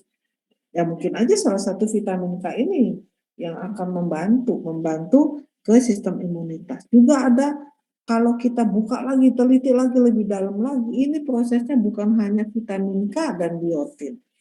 Di situ dia melawan kuman-kuman patogen yang menyebabkan sakit. Ya, probiotik ini. Tetapi probiotik ini akan tumbuh subur kalau ada serat-serat yang tidak bisa dicerna oleh manusia tadi. Dia tumbuh subur di sana. Makanya kalau makanan sehat itu harus ada seratnya supaya kuman baik ini berkembang biak banyak. Nah, dia gunanya apa? Kalau ada kuman yang kuman tipes misalnya, ada kuman apapun, dia akan melawan. Ya, itu yang saya mau katakan tadi. Ini kolon. Jadi dalam usus besar tidak terjadi pencernaan mekanis maupun kimia. Yang terjadi adalah penyerapan air dan pembentukan feses yang tersimpan 24 jam. Jadi termasuk pembentukan feses dibantu oleh kuman yang baik ini. Nah, kalau kita lihat bentuknya tadi saya katakan usus buntu, ya. Kemudian ada kolon yang naik, ascending kalau ngomong ascending berarti naik. Nanti ketemu lagi di tubuh ascending, ketemu lagi ya. Sebetulnya duodenum juga sama, usus 12 jari itu ada juga yang descendennya ada. Betulnya. Kemudian ada yang transversum, transversa ya, melintang, dan ada yang descendent menurun. Kemudian dia akan ketemu di rektum. Ya, rektum itu hanya membesar aja. Gunanya apa? Ngumpulin fesesnya kumpul di sini. Kalau rektumnya penuh, dia akan merangsang si anus untuk membuka sfinkternya. Itu ada satu rangsangan yang membuat kita pingin BAB. Nah, ini rektum sedikit lagi. Rektum merupakan sebuah ruangan yang berawal dari ujung usus besar setelah kolon sigmoid dan berakhir di anus. Organ ini berfungsi sebagai tempat penyimpanan sementara feses. Biasanya rektum ini kosong karena tinja disimpan di tempat yang lebih tinggi, yaitu kolon descendent. Jika kolon descendent penuh dan tinja masuk ke dalam rektum, akan timbul keinginan BAB. Tadi yang saya katakan itu kita ulangi di sini kalimatnya. Ya, kalau kita lihat rektum, kalau digedein ya kayak gini. Nah, kita lihat di sini, ini teman-teman di sini, ya ini kan sfinkternya ya. Nah, di sini ada otot-ototnya nih, otot-otot ya supaya dia bisa ngeden membuka. Itu kan harus ada otot yang membukakan. Nah, di sini banyak pembuluh darah. Di sini banyak pembuluh-pembuluh darah, nih, baik di sini maupun di luar. Nah, yang namanya terjadinya varises pada pembuluh vena yang kita sebut sebagai hemoroid atau ambeien, inilah pembuluh-pembuluh darah di sini yang pecah. Ya, pada waktu ibu yang melahirkan mengedang terlalu kuat, maka dia pembuluh darahnya jadi melar dindingnya. Dinding pembuluh vena yang ada di sini jadi kendor. Kayak karet celana terlalu dimelarin, balik lagi, kalau yang kualitas pembuluh darahnya bagus, dia akan kembali lagi ke bentuk semula. Tetapi kalau dinding pembuluh darahnya yang kurang bagus, maka udah dipengkangin kuat-kuat, baliknya lagi jadi kendor. Ya, itu mudah pecah, dinding itu mudah pecah. Nah, ini ya terjadinya namanya ambeien. Makanya ada yang sakit, ada yang tidak sakit. Kalau yang pecahnya di atas, darahnya netes, dia tidak merasa sakit. Tapi kalau yang di bawah pecah, maka akan terasa sakit. Kenapa? Siapa yang tahu? Ibu bapak belum ngantuk kan? Sedikit lagi ya. Aman dong, Ngantuk kah? nggak ngantuk. Semangat. Semangat ya, dikit lagi ya. Kan sayang. Semangat Sayang dong, ya loh. dong. Lanjut dong. Lanjut ya, dikit lagi Lanjut, yang ya. lebih penting ntar. Iya. Ada yang Siap, tahu Dok. kenapa kalau yang pecah pembuluh atas nggak sakit, kalau pecah di daerah bawah sini sakit? Nah, karena ada yang tahu? Karena Sarafnya lebih banyak. saraf lebih banyak karena ada kulit. Ini ada kulitnya loh Bu, di sini. Ya, kalau di mukosa sini kan nggak ada kulit. Jadi sarafnya nggak terlalu banyak. Ya, hampir betul jawabnya. Nah, anus merupakan lubang di ujung saluran pencernaan di mana bahan limbah keluar dari tubuh. Sebagian anus terbentuk dari permukaan tubuh atau kulit, sebagian lainnya dari usus. Pembukaan dan penutupan anus diatur oleh otot sphincter. Feses dibuang dalam tubuh dari tubuh melalui proses detoksifikasi yang merupakan fungsi utama anus. Nah, ini hati ya. Ini hati, aduh masih banyak nih, gimana nih tuh. Terus ya, hati. Letaknya di bagian atas rongga abdomen, fungsinya mengatur di pembagian makanan, mengubah glukosa menjadi glukogen, hati dan otot, mengatur protein darah, menyaring bakteri, kemudian menghancurkan eritrosit, mengubah provitamin A menjadi vitamin A, membentuk empedu di sini lihat ya, mengubah NH3 menjadi urium.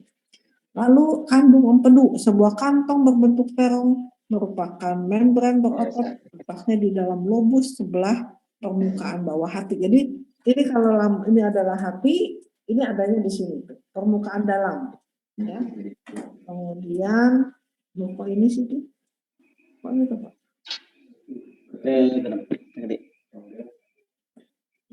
Panjangnya 8 sampai 12 cm. Getah empedu suatu cairan yang disekresi setiap hari oleh hati 500 sampai 100 cc seliter loh. Meningkat sewaktu mencerna lemak tuh. Ya, tapi kalau makan lemaknya ke bakar ya udah nggak cukup deh, masih dibakar. Pankreas. Letaknya di bagian belakang lambung, panjangnya 15 cm, beratnya 60 sampai 90 gram. Bentuknya mirip seperti kelenjar ludah. Bagian-bagian kaput ekor. Ya, kaput itu kepala, korpus itu tengah badan, dan ekornya. Apa guna pembagian ini? Kalau ada tumor, kita bisa tahu terjadinya di kaput atau korpus atau di ekor. Ya, jadi di situ nanti ketahuan pendesakannya sebelah mana. Hasil sekresinya adalah hormon insulin, getah pankreas yang mengandung amilase, mengubah amil menjadi maltosa, mengandung lipase enzim, yaitu mengubah lemak menjadi asam lemak dan gliserol. Kemudian ada menghasilkan juga NaHCO3 yang sifatnya basa, dan menghasilkan enzim trypsinogen atau enterokinase, mengubah protein menjadi asam amino. Ya, jadi pankreas menghasilkan enzim untuk mencerna atau untuk memecah karbo, lemak, dan protein. Oke. Proses pencernaan itu mengunyah, makanan dipotong-potong, dikunyah oleh gigi. Ini dibaca aja ya, ini gampang ini. Tinggal dibaca, peristaltik mengosongkan makanan, pergerakan. Ini kan saya ulang tadi saya sudah jelaskan, ini diulang saja, hanya ada beda-beda sedikit aja ya. Surning nggak usah lah, gerakan mencampur nggak usah lah ya. Nah, proses pencernaan, sekresi saluran pencernaan ini adalah enzim-enzim yang dihasilkan. Kalau ini di mulut, apa aja enzimnya, amilase atau petialin, yang mengubah gula menjadi disakarida atau maltosa. Di artinya 2 ya.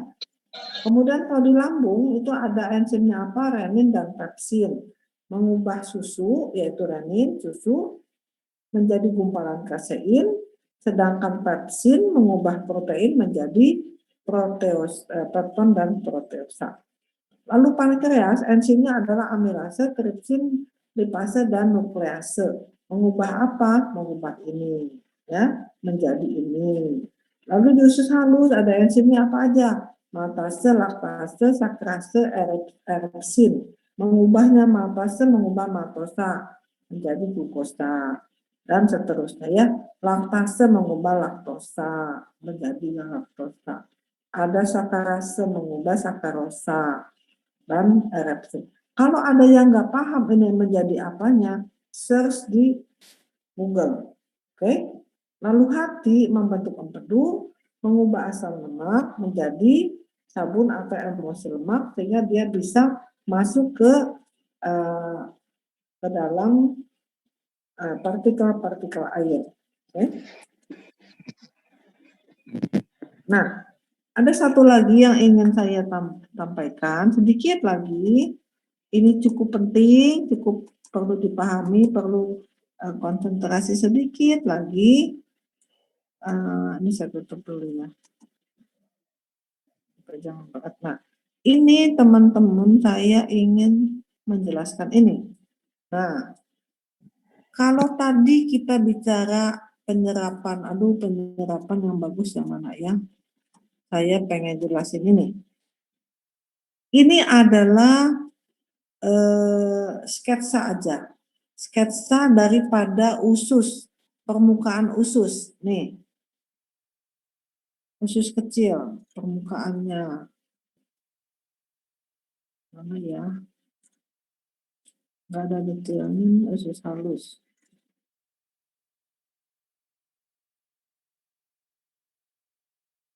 Bentar.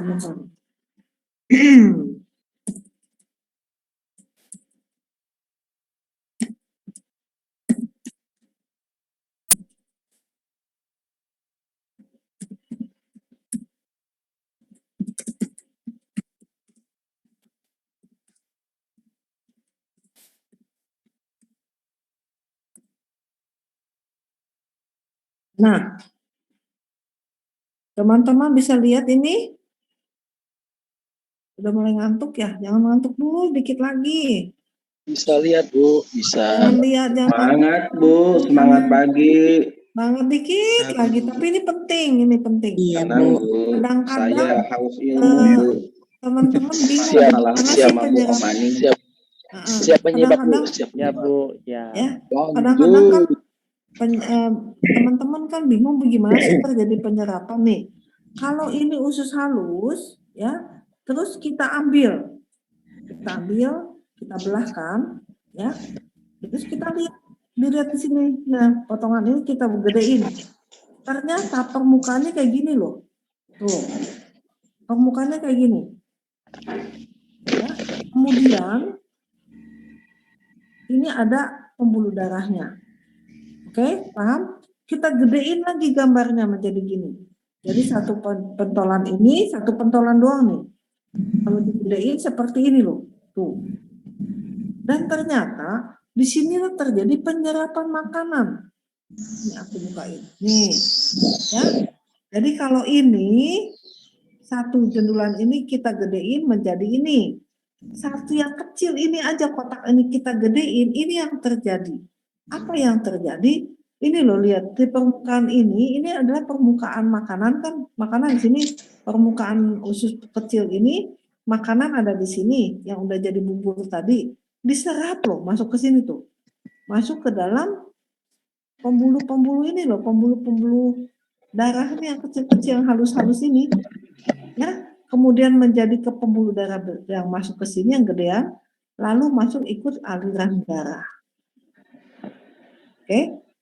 Bisa dipahami nggak? Bisa dipahami. Ya, nah kalau kita gedein lagi, kalau kita bikin lagi, nah ini loh, ini adalah sketsanya. Nih kalau digedein lagi, dibikin sketsa, maka ini adalah sel-sel, ini nggak sel, satu sel, mereka berderet loh. Nih, berderet satu-satu tuh, kayak renda. Oh. Ya, di sininya kan ada ini, ada fili-filinya di sini di atas. Fili itu kayak semacam bukan silia sih, dia ada pentul-pentul di ujungnya. Ya, pentul-pentul di ujungnya. Nah, Ada yang mau datang ke sini kan? Makanan ini masuknya melalui sela-sela ini. Sela-sela antar sel, dia masuk ke sini tuh. Dia masuk ke sini. Ya, untuk masuk ke dalam pembuluh darah. Ini. Tuh. Ini namanya kapiler. Nah, kalau kita bikin lagi bagannya, ini kan hampir sama gini ya. Oh, ini filenya satu kecil ini jadi kayak gini tuh. Oh, digedein. Nih, ini makanannya hijau ini. Dia harus masuk ke dalam sini. Kalau gedein lagi, no. Ya, ini makanan ada maltose, ada glukose gitu kan. Dia harus masuk ke dalam kapiler ini. Kapiler ini yang tadi saya bilang, ini loh nih. Loh. Jadi ini yang tadi melengkung dilebarin begitu, digedein. Jadi satu sel ini yang kotak ini sama dengan satu kotak ini. Kotak satu kotak. Nah, makanan ini masuknya ke sini loh. Ini matosan yang hijau nih. Dia harus masuk ke celah ini, absorpsi itu mekanisme kecilnya kayak gini, masuk ke dalam pembuluh darah. Tuh, udah masuk nih. Masuk tuh ke dalam. Nah, masuk ke dalam darah. Dari darah kapiler ini kan kecil, paling kecil kan namanya kapiler. Kapiler masuk lagi kalau kayak kita mulai dari solokan rumah yang kecil, masuk ke kali gedean, masuk ke kali, masuk ke dalam pembuluh darah besar. Ikut aliran darah, maka akan berubah menjadi energi. Nah, jadi penyerapannya di usus kecil itu, Bu ya? Iya. Ya, paham. Ini penyerapannya gini loh Pak, rumit sekali. Jadi kalau digedein lagi, bayangkan dinding usus kita kan banyak biji-biji ini tuh. Ini satu sel ini kalau digedein kayak gini satu. Penyerapan itu. Nah, jadi kalau kita lihat lagi, ini kan ada mikrofil itu yang kayak gininya nih. Berarti apa teh? Rencana Ya. mau bikin kopi buat apa? Bayangkan ini harus bagus kan? Ini harus bagus kan? Kondisinya harus bagus. Ya. Saya bisa dipahami ya? Tuh, begitu detailnya. Ya, bisa Bu, bisa. Nah, sekarang kita lihat Pak. Tadi kan yang satu-satu ya? Betul toh? Nah, ini tuh, ini saya bicaranya sangat sederhana. Kalau yang detail lagi lebih puyeng. Nah, ini satu-satu ini kan masuk kurang lebih masuk sini nih makanan ya. Nah, ini adalah dilapisi oleh bakteri yang baik itu, Pak. Nah, bakteri yang bagus ini ada di sini. Dia melindungi supaya antar ini dan ini tuh ada pengikatnya nih tuh. Ada pengikatnya supaya mereka kayak gigi rata. Sistem rapi dan celah ini nggak boleh terlalu besar, cukup hanya untuk masuk si bentuk monok tadi hanya kecil monok. Kalau yang lebih besar dari itu, yang bukan karbonutrisi nggak boleh masuk, itu yang sehat. Homeostasis. Ini harus hidup bergerak terus ini sepanjang hidup kita. Pada saat kita makan antibiotik, pada saat kita makan makanan yang mengandung banyak soda kue lah. Ini gigil ain bukan? Ya, pada saat kita makan obat yang mengandung pewangi, bolu-bolu yang waduh gimana. Ini rusak loh, permukaan ini rusak. Permukaan ini rusak tipis menjadi begini tuh. Oh, begitu Bu ya. Dokter. Menjadi begini, akhirnya jadi mengkang Pak. Ikatan yang bagus ini menjadi melar. Paham nggak? Itu baru soda kue ya Bu? Iya, paham. Nah, Kue, Bu. Apalagi kalau misalkan menggunakan kita minum minuman yang berkarbon dioksida sangat mengganggu juga ya. Iya, ya jadi akhirnya Pak racun-racun yang kita makan masuklah ke sini ke dalam darah. Apalagi kalau kita makan sayur mengandung pestisida nggak dicuci dengan bersih, maka racun itu masuk ke dalam darah. Kan jadi kan masuk ke dalam darah mestinya kan yang boleh masuk cuma nutrisi betulnya. Tetapi karena minuman-minuman sekarang ini aneh-aneh, jangan salah, ini menjadi keracunan. Jangan salah, maka timbul penyakit macam-macam sekarang, kanker lah, autoimun lah, inilah yang namanya kigat. Tapi yang rusak itu bisa diperbaiki nggak, Bu Dokter? Ya, bisa. Itu tadi saya bilang minum probiotik, tapi harus pakai sayur. Yang bisa diserap sehingga probiotik yang kita makan itu berkembang biak dengan baik. Sehingga dia akan memperbaiki lagi yang longgar-longgar ini, Pak, menjadi kembali ke sini. Iya. Ya. Iya. Baik. Minum Yakult. Ya, saya harap pada waktu kita memperbaiki pencernaan, bukan hanya mendingan. Mau saya begitu. Jangan cuma mendingan. Saya minta Bapak Ibu mengobati sampai begini lagi nih loh. Wow. Bagaimana bisa taunya? Sistem imunnya kuat, feses-nya bagus, BAB-nya lancar. Nanti kelihatan warna BAB. Jadi bilang sama pasien, kalau lagi BAB, pikiran jangan layang-layang mata ke atas. Iya, fesesku warnanya apa? Tahu kenapa hubungannya. Bisa ya? Ini maksudnya. Saya berharap Ibu Bapak bisa, Bu Dokter. obatin hanya sekedar makan herbal, akupunktur, enggak. Atur ini gimana? Tanya, fesesmu warnanya apa? Oh, kuningnya kuning muda, bagus. Ada bentuknya enggak? Ada. Itu kalau tiap hari moncrot, warnanya hitam, baunya enggak enak. Ini artinya banyak kotoran di sini loh. Oh, gitu, Bu Dokter. Jadi diagnosa dari bentuk feses pun kita bisa mendiagnosa gejala apa? Yes. Ya, ini makanya saya bilang anatomi fisiologi itu harus mantep. Siap. Ya, mau akupunktur pun bisa, tapi ini kelihatan dari hasilnya.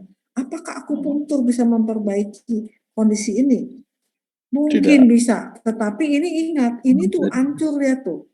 Diperbaiki lagi dengan reboisasi kuman Jaringan yang sel-selnya. baik. Pakai apa? Probiotik. Apa sih probiotik? Probiotik buat apa?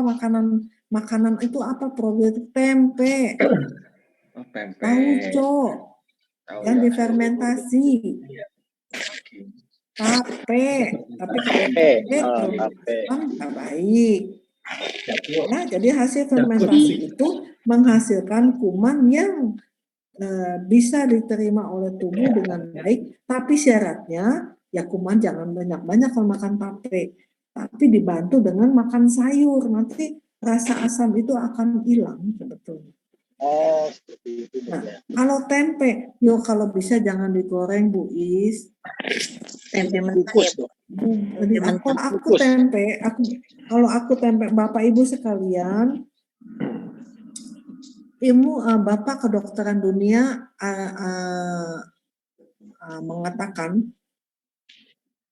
jadikanlah makananmu ini menjadi obatmu. Itu. Oh iya. Ya kan? Betul toh Pak? Ya, betul kan? Ya, betul. Nah, jadi kalau kayak gini opo tempe, kalau bisa bikin sendiri. Kenapa?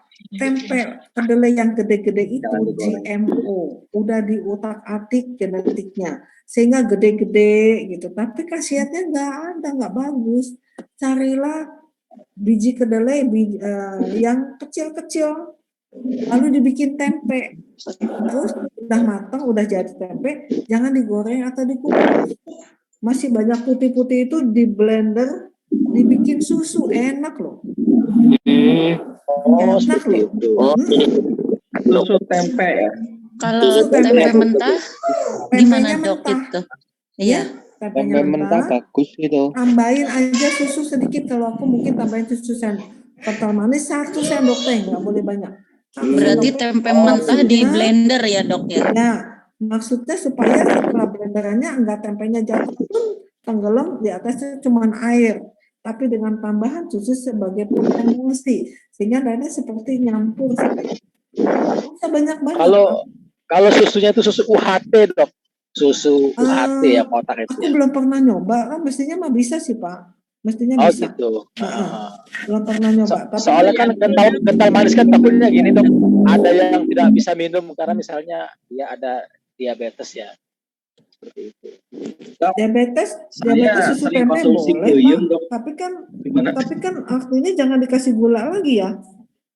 Kalau untuk kesehatan, dicampur madu Dok. Ya, Campur Campur madu. kurma. untuk Saya biasanya Tempe pakai mentah sama madu. kurma. Iya, Izin saya bertanya, sama Dok. madu. Kurma atau madu biasanya. Ibu Is ngomongnya keras dong, nggak kedengeran. Izin bertanya, dokter. Di saya maka biasanya itu tempe dicampur madu. Tempe di kamar madu. Ya, Ya, kalau yang atau diabetes kurma. jangan ya, Bu. Yang Iya. diabetes jangan ya. Ya, kalau ya saya kan tidak diabetes. Ya. Ya. Izin Dan bertanya, dokter. Campur kurma ya, Dok. nah, kalau kurma yang bagus itu menurut guru saya, kurma yang bagus itu adalah saya ngomong-ngomong saya baru pesan kurma acwa. Saya belum pernah tahu tuh acwa tuh apa. Jadi Izin bertanya, dokter. itu yang katanya tumbuhnya 12 apa gitu tuh tadi di WA aku pesen nyobain pengen tahu ya. Kurma Itu nabi, direndam. jual kan kurma nabi. Itu direndam, diminum airnya. Jadi bukannya kurmanya manis-manis dimakan, bukan gitu, direndam. Jadi buka puasa itu minum airnya yang jadi tidak terlalu manis. Ya, oke. Nah ini Jadi menarik bikin dong. Bertanya, dokter. Siap dok, siap. Nah, ya ini namanya leaky gut. Banyak kasus yang disebabkan ini, banyak pasien yang selalu kembung, selalu mencret. Perbaiki deh ininya. Saya kan seringnya makan minum ini ya dok, cuka. Artinya saya sering makan pempek tuh, minumnya cuka.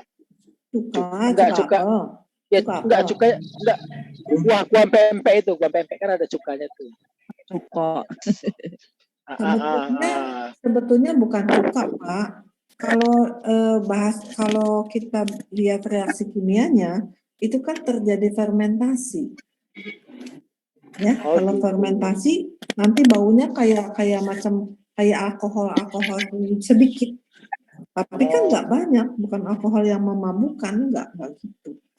Tapi memang satu reaksi fermentasi memang harus begitu terjadinya. Terjadi energi. Iya, oke, baik. Itu sama juga kita pada proses pembentukan macam fermentasi. Nah, jadi kalau kita kembali lagi nanti dari nutrisi ini nanti didistribusikannya kalau perjalanan yang kita waktunya kan mepet segini ya.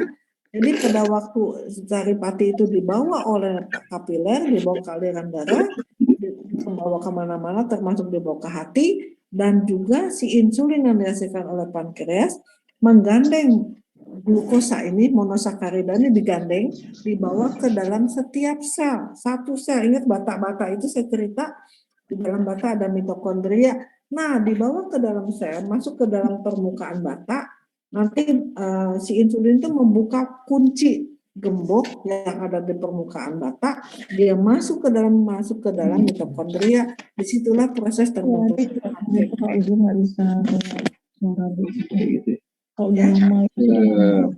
Mantap. Oke, ya mungkin udah capek, walaupun saya masih bersemangat, tapi pada diam tuh istilahnya berarti udah pada ngantuk. Ya, oke, Bapak Ibu sekalian, semoga bisa dipahami. Apakah bingung hari ini pelajarannya? Halo dok. Ya, ya Pak Rinaldi. Oke, silakan. Ya, saya rasa kayaknya udah lewat waktu setengah jam. Betul sekali. Memang dok sudah lewat waktu, tapi ini masih penasaran, kita kasih kesempatan satu kali lagi pertanyaan. Boleh. Silakan. Halo dok. Silakan. Iya Pak. Bertanya, dok. Iya Pak. Oh ya. Ya. Ini dok ada 3 pertanyaan yang mau coba saya klarifikasi. Yang pertama dok, ini tentang kan ini kan kita berbicara dengan digestive system ya, tentang sistem pencernaan. Apakah limpa itu tidak termasuk di dalam digestive system? Itu yang pertama dok. Karena ini kan karena kan kalau kita bahas dari tadi di awal sistem pencernaan kan termasuk lambung ya. Sedangkan kalau kita lihat dari sudut pandang TCM sendiri, itu merupakan limpa itu berperan sebagai transportasi sari-sari makanan yang sudah dicerna oleh lambung, jadi dibawa ke paru dan dibawa seluruh tubuh. Seperti itu dok. Itu yang pertama dok, tentang kondisi limpa, apakah seperti itu. Yang kedua dok, tentang ini dok, terkait yang tadi dikatakan bahwa untuk kondisi usus besar sendiri itu jika ada permasalahan di usus besar atau di usus halus untuk proses penyerapan, itu diperlukan adalah bantuannya itu adalah probiotik, seperti itu dikatakan kan. Nah, yang ingin saya tanyakan, strain yang seperti apa yang bisa dikatakan probiotik yang bisa langsung untuk membantu proses perbaikan yang ada di usus besar? Itu yang pertama. Karena apa? Kalau kada dikatakan tadi tempe aja dikatakan itu merupakan sebagai salah satu probiotik yang membantu untuk pencernaan di usus. Karena gini juga dok, saya ini termasuk orang yang lulusan teknologi pertambangan ya. Jadi strain yang digunakan itu adalah jamur atau sejenis bakteri namanya Rhizopus oryza seperti itu. Nah, kalau kita berbicara pencernaan kan makanan itu ketika dikunyah, misalnya tempe ya, yang dikatakan dari probiotik itu ketika kita masuk ke dalam lambung kan jadi cerna dok, sama proses yang terjadi di dalam lambung tersebut yang dihasilkan juga HCl, dan HCl kan merupakan asam yang sangat tinggi ya, yang bisa menghancurkan seluruh makanan yang ada di dalam lambung semua seperti itu. Nah, apakah tempe ini termasuk golongan yang bisa membantu bakteri tersebut masih bisa bertahan hidup di usus besar sebagai strain yang terbentuk di probiotik itu gitu? Apakah ini termasuk probiotik yang dimaksud atau ada probiotik yang lain? Maksudnya misalnya kalau kita dalam ikan kan ada namanya lactobacillus seperti itu ya. Nah, itu kan biasanya dipakai untuk yang di mana kondisi si bakteri ini sebenarnya dia bisa ke usus besar ketika bisa berhasil melewati kandungan asam yang ada di dalam lambung sehingga dia berhasil masuk ke dalam usus besar, dan disitulah terjadinya proses perbaikan untuk di mikro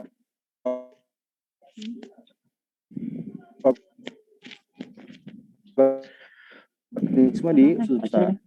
Nah, apa infeksi kan banyak ya, strainnya itu berbeda-beda. Apakah strain yang seperti apa yang dimaksud untuk usus besar lebih spesifik seperti itu dok? Nah, itu yang kedua dok. Yang ketiga, ini terkait misalnya usus besar juga masih usus besar jika terjadi konstipasi dok. Apakah dengan terjadinya konstipasi tersebut itu menunjukkan ada nanti terhambatnya penyerapan makanan di dalam tubuh seperti itu dok? Karena tadi terhubung dengan fili-fili tadi ya, fili atau yang tersebut tentang jod-jod usus yang tadi itu yang dimana tempat-tempat penyerapan tadi itu ya berhubungan penyalurnya ke dalam darah di pembuluh kapiler seperti itu dok. Nah, apakah konstipasi ini salah satunya bisa menghalangi proses penyerapan yang terjadi di dalam tubuh? Mungkin itu saja dok. Terima kasih. Ya. Menarik sih Pak mengenai tempe ini, terutama menarik karena dok, memang menambahkan dok. Ya. Bu dokter, menambahkan Bu dokter. Ya. Jadi kalau yang sebut tadi itu, kalau kan pembahasan itu ada pre, ada pro ya. Kalau menurut saya yang dikatakan tadi menanya bahwa tadi itu, nah, betul memang ketika bakteri seperti apapun juga ketika masuk ke pencernaan kita akan mati dengan tingginya zat asam tadi itu. Nah, kalau menurut saya yang saya pahami tempe tadi itu bukan pro, tapi dia prebiotik makanan untuk mengaktifkan kembali mikrobioma yang ada di pencernaan kita tadi itu gitu. Mikrobiota ya. Itu ya. Itu dok, maksud saya tadi sebenarnya apakah dia tidak termasuk dalam prebiotik sebenarnya tempe itu, karena dia merupakan makanan untuk prebiotik, untuk probiotik, karena kan sebagai makanan mikrobiota yang ada di usus ya, seperti itu. Nah, makanya untuk ini diperjelas strain apa yang sebenarnya berlaku yang sebenarnya ada di usus halus di usus besar itu dok, untuk proses menghidupkan kembali mikroorganismenya seperti itu. Ya cukup menarik juga ya Pak ya.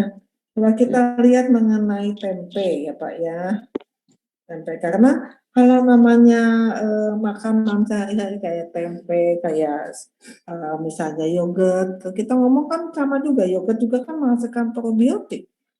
Ya. Tapi artinya dia lebih mengarah ke pencegahan karena jumlahnya kurang. Jumlahnya kurang, tapi kalau sudah mengalami kerusakan, mau tidak mau kita harus mengkonsumsi obat yang atau sediaan yang kandungannya itu miliar itu jumlahnya. Karena kalau jumlahnya sedikit nggak cukup menolong kondisi yang udah leaky gut sebetulnya. Kalau leaky gut itu kan nanti ujung-ujungnya kemana? Ke cancer bisa, ke autoimun terutama. Itu arahnya ke sana. Jadi kalau cuma makannya tempe doang nggak bisa menyelesaikan inilah, kurang. Tapi paling nggak jadi alternatif jenis makanan yang aman untuk dia gitu ya. Tapi kita lihat tentang tempe, apakah itu masuknya prebiotik atau probiotik, kita lihat ya Pak, sama-sama ya Pak.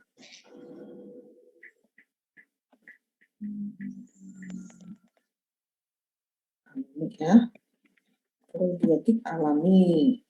Ada kefir, ada sauerkraut, ada tempe. Tempe ada makan asli, namanya mengandung probiotik Pak.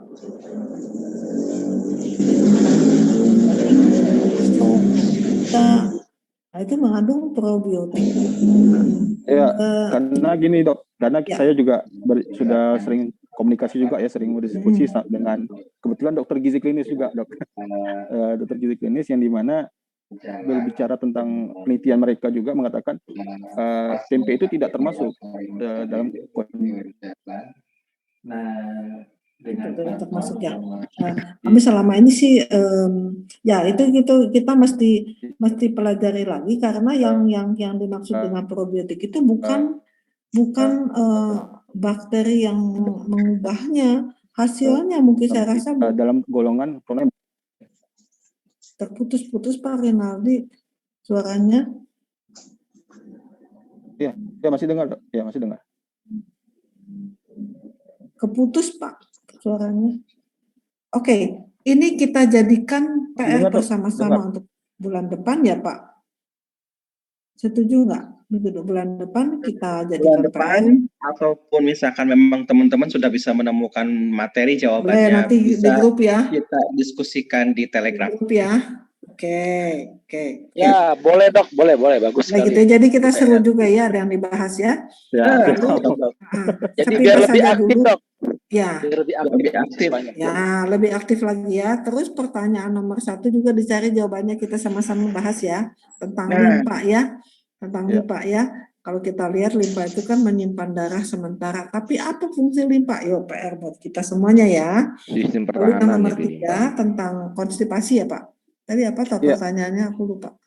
Iya betul Dok. Tentang konstipasi yang bisa menghalangi proses penyerapan di usus besar. Konstipasi yang menghalangi proses penyerapan. Iya. Kalau penyerapan terjadinya di mana Pak?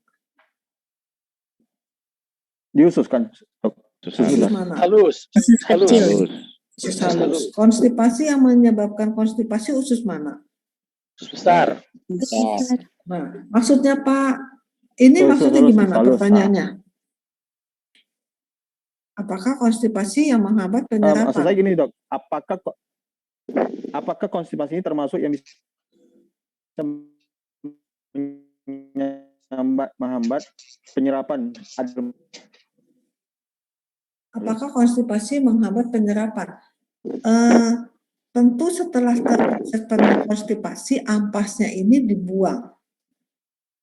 Nah, itu terjadi konstipasi. Jadi yang menyebabkan konstipasi itu satu, bisa karena airnya kurang. Tapi nggak ada kaitannya dengan absorpsi. Kalau dinding permukaannya bagus, maka penyerapan ini baik. Tetapi ini kan kalau konstipasi kita bicara dengan ampasnya. Pasca penyerapan, sisa ampasnya akan menuju ke usus besar. Maka di situ apa aja yang menyebabkan menyebabkan konstipasi? Satu, air yang proses pengeluaran air oleh usus besar terhambat. Oh, saya sudah hapus ya, tadi sudah saya hapus ya. Jadi prosesnya sudah itu tuh udah terhapus ya, proses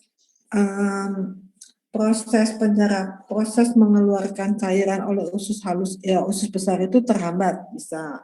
Bisa juga karena peristaltik, kekuatan ototnya, peristaltiknya udah kendor, bisa. Ya, pada orang tua bisa terjadi. Ya, semuanya itu pasti dengan kaitan khusus langsung dengan absorpsi. Menurut saya sih enggak, kalau kita lihat prosesnya absorpsi dulu, konstipasi kemudian terjadinya. Tapi kalau berjalannya terus jangka lama, apakah konstipasi mengganggu absorpsi? Iyalah. Kalau ada satu sisi yang nggak beres dalam jangka waktu lama, maka akan mengaruh pada sistem yang semuanya. Ya kan? Kalau minumnya jarang, keseringan jarang minum, lama-lama absorpsi juga diganggu lah. Nggak ada air, bagaimana mau diabsorbi makanannya, bagaimana bisa menjadi cair gitu. Lah, ini liur ini bisa jadi banyak-banyak, tadi kita bicara sampai 1.500 cc ya. Dari mana? Tentu dari air yang kita minum. Kalau kita minumnya sedikit, apakah liurnya banyak? Sedikit ya juga, Pak. Jadi berkesinambungan. Kalau pada awal proses konstipasinya terganggu, apakah mengganggu absorpsi? Kalau awal kasus enggak. Tapi kalau itu berjalan lama-lama, itu sistem, itu kan satu sistem terganggu semua. Ya kan otomatis ya Pak Renaldi ya. Kalau kita aja satu rumah aja satu sistem awal, cuman nggak keluar air satu kali di tempat baku cipu, nggak apa-apa lah. Tapi jangka panjang satu rumah terganggu. Ya. Betul. Ya karena ada beberapa kasus yang saya hadapin itu rata-rata memang ada kasus-kasus kotor ya seperti itu ya, Dok. Ada sampai 4 hari, seminggu, kan sampai 2 minggu pun nggak keluar-keluar. Iya, aduh kalau sampai nggak 2 minggu sih itu udah demam, Pak. Jangan salah. Ya kan? Itu feses itu kan sama juga dengan tempat pembuangan. Kumannya kan nggak steril di situ. Ayah Pak Renaldi suaranya nggak muncul Pak, putus-putus. Iya. Ya, jadi itu Pak. Ya Dok, ini jaringan juga nih Dok. Ya. Baik. Ya. Oke Dok, makasih Seru Dok. juga ya, jadi bangun kembali ya, tanya udah mulai ngantuk-ngantuk. Ya, betul Dok. Ya, saya harap saya dengan pertanyaan-pertanyaan ini membuat saya juga jadi belajar kembali. Itu semua tidak pernah ada yang tidak belajar ya, selalu kita belajar. Lalu pertanyaan ini menjadi satu menambah wawasan buat kita semua. Terima kasih, kita jadi lebih interaktif di sini. Tapi ini waktu sudah hampir 1 jam loh saya waktunya ya. Seru ya. Oke, nanti kita ketemu aja di grup ya.